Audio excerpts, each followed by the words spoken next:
கிறிஸ்து இயேசுவில் அன்பான சகோதர சகோதரிகளே,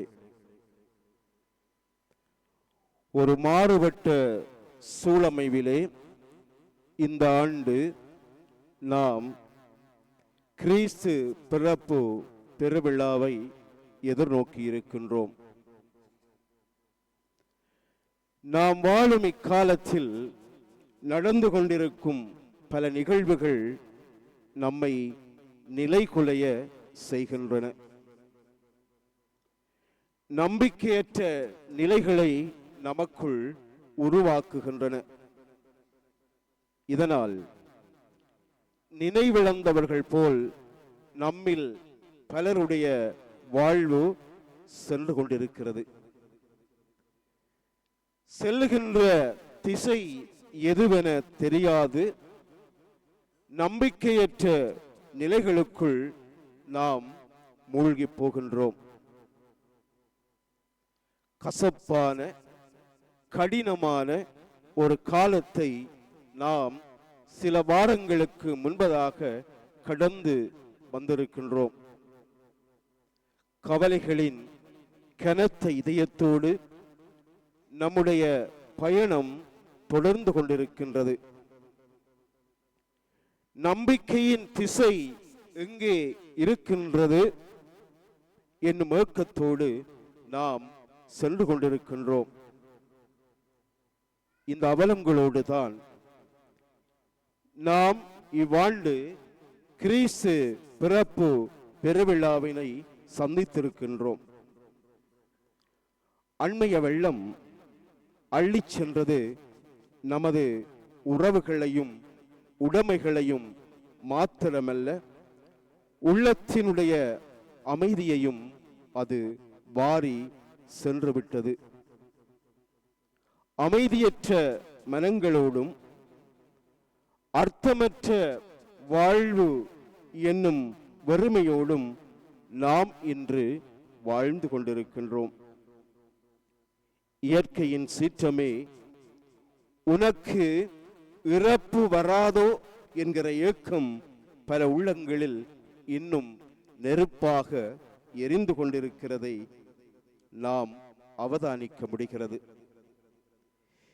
இந்த நிலையிலேதான் நமக்குள்ளே இரண்டு விதமான தோற்றப்பாடுகள் உருவாகின்றன.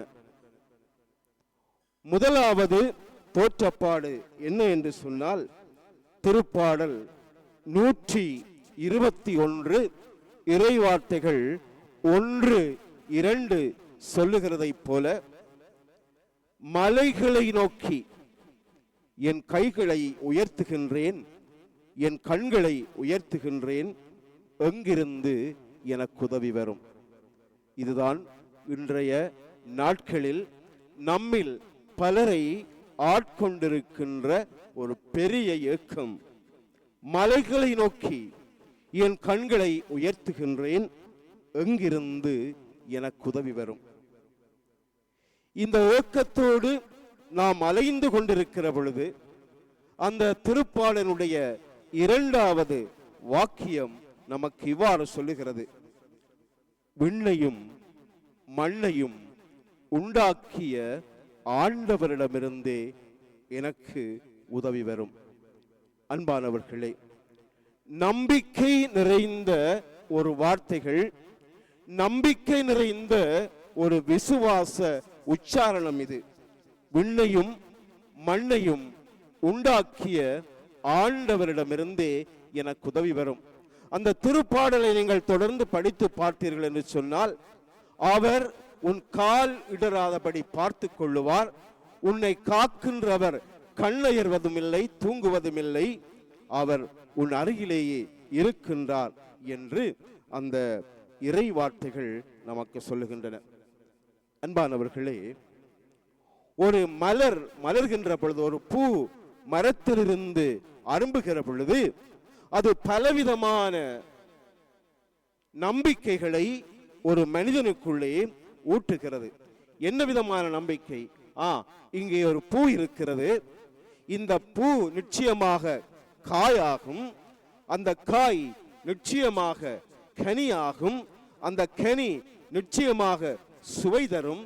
இந்த கனியை விற்றால் நான் ஏதாவது ஒரு விதத்திலே பணத்தை சம்பாதிக்கலாம் என்கின்ற ஒரு ஏக்கம், ஒரு நம்பிக்கை எனக்குள்ளே இருந்து கொண்டிருக்கும். இது ஒரு மலரை பொறுத்த அளவிலே. அதே போல ஒரு மனிதன் பிறக்கின்ற பொழுதும் நமக்குள்ளே சில இலட்சிய கனவுகள் உருவாகின்றன. இவர் பெரியவராக வருவார், வாழ்க்கையிலே உயர்நிலையை அடைவார், பேரையும் புகழையும் பெற்றுத் தருவார், உழைத்து தருவார் என்கின்ற எண்ணங்கள், நம்பிக்கைகள் நமக்குள் தோற்றம் பெறுகின்றன. அன்பானவர்களே, சாதாரண வாழ்க்கையிலே இயற்கையே இவ்வாறு அமையும் என்று சொன்னால், இயற்கைக்கு அப்பாற்பட்ட இறைவனின் வருகை நமக்குள் எத்தனை நம்பிக்கையை தருகிறது என்று நினைத்து பாருங்கள். சாதாரண இயற்கையினுடைய நிகழ்வுகளே இவ்வாறான நம்பிக்கைகளை நமக்குள் ஊட்டும் என்று சொன்னால், ஊட்டி இருக்கிறது என்று சொன்னால், இயற்கையெல்லாம் கடந்த, இயற்கையையே நெறிப்படுத்துகின்ற, இயற்கையையே தன்னுடைய கட்டுப்பாட்டிற்குள் வைத்திருக்கிற இறைவனுடைய பிறப்பு விழா நமக்கு எத்தனை நம்பிக்கையை கொடுக்கிறது என்கிறதை நாங்கள் இன்றைக்கு ஆழமாக உணர வேண்டியிருக்கிறது. இன்றைய நாளினுடைய மையப்பொருளாக இருப்பது இம்மானுவேல். இம்மானுவேல் என்பது இயேசுவுக்கு கொடுக்கப்பட்ட பெயர். இம்மானுவேல் என்றால் கடவுள் நம்மோடு இருக்கின்றார் என்பது பொருள். அப்படி என்று சொன்னால், கடவுள் நம்மோடு இருக்கின்றார் என்று சொன்னால், கடவுள் நம்மோடு இருக்கிற பொழுது வரலாற்றிலே நடைபெற்ற சில நிகழ்வுகளை நாம் உற்று பார்ப்போம். அன்பானவர்களே, இயேசு ஒரு முறை பேதுருவினுடைய வீட்டிற்குள்ளே போகிறார். இந்த பேதுருவினுடைய வீட்டிற்குள்ளே போன பொழுது அங்கே பேதுருவினுடைய மாமியாரை பிடித்திருந்த காய்ச்சல் அவளை விட்டு அகன்று போகிறது. இயேசுவினுடைய உடனிருப்பு, இயேசுவினுடைய பிரசன்னம் அங்கே அந்த ராயப்பருடைய மாமியாருடைய காய்ச்சலை அகற்றி விடுகிறது. இயேசுவிடம் ஒரு அலுவலகர் வருகிறார். ஆண்டவரே, என்னுடைய பணியாளர் நோயுற்றிருக்கிறார் என்று அவர் தன்னுடைய சீடர்களிடம் சொல்லி அனுப்புகின்றார். அவர்கள் போய் சொல்லுகிறார்கள். ஆனால் இயேசு வருகிறார். வந்தவுடன் இந்த அரசு அலுவலர் என்ன சொல்லுகிறார்? ஆண்டவரே, நீர் என்னுடைய வீட்டிற்குள்ளே வர நான் தகுதியற்றவன். ஆனால் ஒரு வார்த்தை மட்டும் சொல்லும், என்னுடைய ஊழியன் நலமடைவான் என்று. இயேசுவினுடைய வார்த்தையினுடைய உடனிருப்பு, அவர்களோடு இருந்த பொழுது அந்த ஊழியன் சுகம் பெற்றான். இது இரண்டாவது. மூன்றாவது நாங்கள் பார்க்கிறோம், இயேசுவினுடைய சீடர்கள் கடலிலே பயணிக்கிறார்கள். கடலிலே பயணித்த பொழுது பெரும் புயல் எழுகிறது. இயேசு எதுவுமே தெரியாதவர் போல், எதுவுமே அறியாதவர் போல் அணியத்திலே அந்த படகினுடைய முன்பகுதியிலே அவர் உறங்கிக் கொண்டிருக்கிறார். சீடர்கள் அவரை தட்டி எழுப்பி, ஆண்டவரே, நாங்கள் சாக போகிறோமே, உமக்கு அக்கறை இல்லையா என்று கேட்கிறார்கள். இயேசு அந்த காற்றையும் கடலையும் கடிந்தார். அங்கு பேரமைதி உண்டாயிற்று என்று சொல்லப்படுகிறது. இயேசுவினுடைய பிரசன்னம், இயேசு கடவுள் அவர்களோடு இருந்தபடியினால் அவர்களுடைய வாழ்க்கையிலே அன்றைக்கு ஒரு புதிய அத்தியாய தோற்றம் பெறுகிறது. மூன்றாவது, ஒரு நாள் இரவு இயேசுவினுடைய சீடர்கள் கடலிலே பயணித்துக் கொண்டிருக்கிறார்கள். நள்ளிரவு வேளையிலே யாரோ ஒருவர் கடலின் மீது வருகிறார்.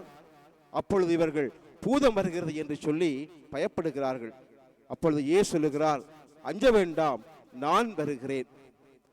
அப்பொழுது பேதுரு இயேசுவிடம் சொல்லுவார், ஆண்டவரே, நீர்தாம் என்றால் நானும் இந்த கடலின் மீது நடந்து வர எனக்கு கட்டளையிடும்.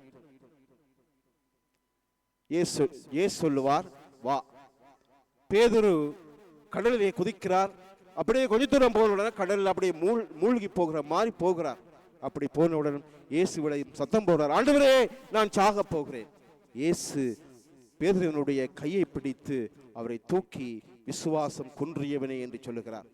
பாருங்க, இயேசு எங்கெல்லாம் இருந்தாரோ அங்கெல்லாம் விடுதலை, புதிய வாழ்வு, புதிய நம்பிக்கை, உடல் நலம் என்பன கிடைத்தன. அதே இயேசுதான் மீளவும் இந்த ஆண்டு நம்மத்தியிலே பிறந்திருக்கிறார். அவருடைய பெயர் இம்மானுவேல். இம்மானுவேல் என்றால் கடவுள் நம்மோடு என்பது பொருள்.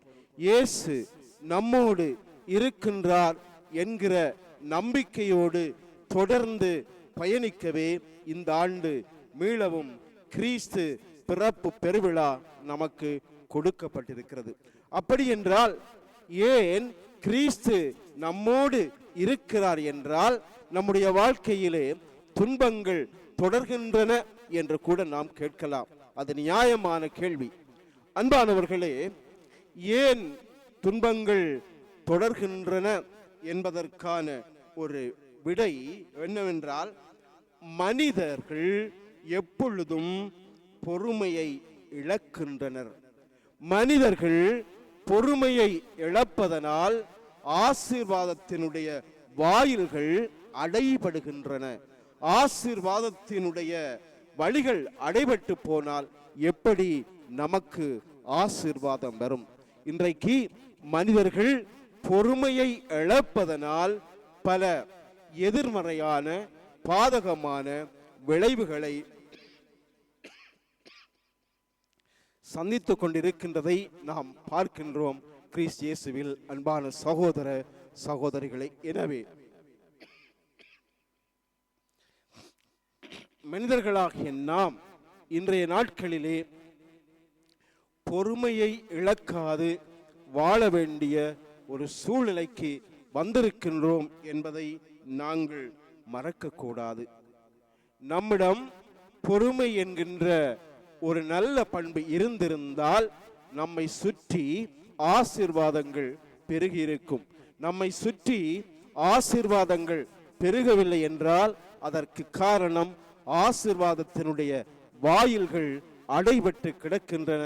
அதற்கு காரணம் மனிதர்களுடைய பொறுமையின்மை, மனிதர்களுடைய அகந்தை, மனிதர்களுடைய கோபம், மனிதர்களுடைய பொறுப்பில்லாத வாழ்க்கை, மனிதர்களுடைய தீய வாழ்க்கை. இவை அனைத்துமே ஆசீர்வாதங்கள் நம்மிடம் வர தடையாக இருக்கின்றன. எனவே கிறிஸ்து இயேசுவில் அன்பான சகோதர சகோதரிகளே, கடவுள் நம்மை விட்டு அகலவில்லை என்பதை இந்த கிறிஸ்து பிறப்பு விழா நமக்கு மீளவும் சுட்டி காட்டுகின்றது. அதாவது கடவுள் நம்மோடு தான் இருக்கின்றார். ஒரு முறை ஒரு படை வீரன் தன்னுடைய சண்டையிலே பின்னோக்கி சென்று கொண்டிருக்கிறான். அவனுடைய படைத்தலைவன் அவனை நோக்கி சொல்லுவான், கடவுள் நம்மோடு இருக்கிறார், நாம் தொடர்ந்து பயணிப்போம். அப்பொழுது அந்த படை வீரன் அந்த தலைவனை பார்த்து கேட்பான், கடவுள் நம்மோடு இருந்தால் நாம் ஏன் தோல்வியை சந்திக்க வேண்டும்? அப்பொழுது அந்த தலைவன் சொல்லுவான், கடவுள் நம்மோடு இருக்கின்றாரா இல்லையா என்பது அல்ல பிரச்சனை, நாம் கடவுளோடு இருக்கிறோமா என்பதுதான் பிரச்சனை. கிறிஸ்து இயேசுவில் அன்பான சகோதர சகோதரிகளே, நாம் இன்றைக்கு கடவுளோடு இருக்கிறோமா என்கின்ற ஒரு கேள்வியை நமக்குள்ளே கேட்டு பார்க்க வேண்டும். கடவுள் ஒரு பொழுதும் நம்மை விட்டு அகன்று போகவில்லை. கடவுள் நம்மோடுதான் இருந்து கொண்டிருக்கிறார். ஏனென்றால் அவர் வாழும் கடவுள். இதோ உலக முடிவு வரை எந்நாளும் நான் உங்களோடு இருக்கின்றேன் என்று சொன்னவர். அவர் நேற்றும் இன்றும் என்றும் மாறாதவர், தன்னுடைய வாக்குறுதியிலே தவறாதவர், அவர் கொள்கை மாறாதவர். கடவுள் மட்டும்தான் கொள்கை மாறாதவர். ஆகவே அவர் வாக்களித்த அனைத்தையும் நமக்கென செய்து முடிப்பார். ஆனால் கடவுள் நம்மோடு இருக்கின்றாரா என்கின்ற கேள்வியை விடுத்து நாம் கடவுளோடு இருக்கிறோமா?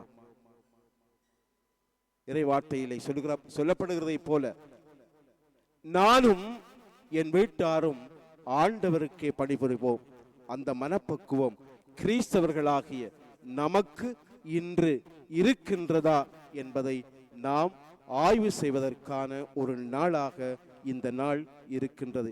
எனவே அன்பானவர்களே, கடந்து சென்ற வாழ்க்கையை ஒரு கணம் தூக்கி வைத்துவிட்டு வரவிருக்கின்ற வாழ்க்கையிலே கிறிஸ்து நம்மோடு இருக்கின்றார், இம்மானுவேல்.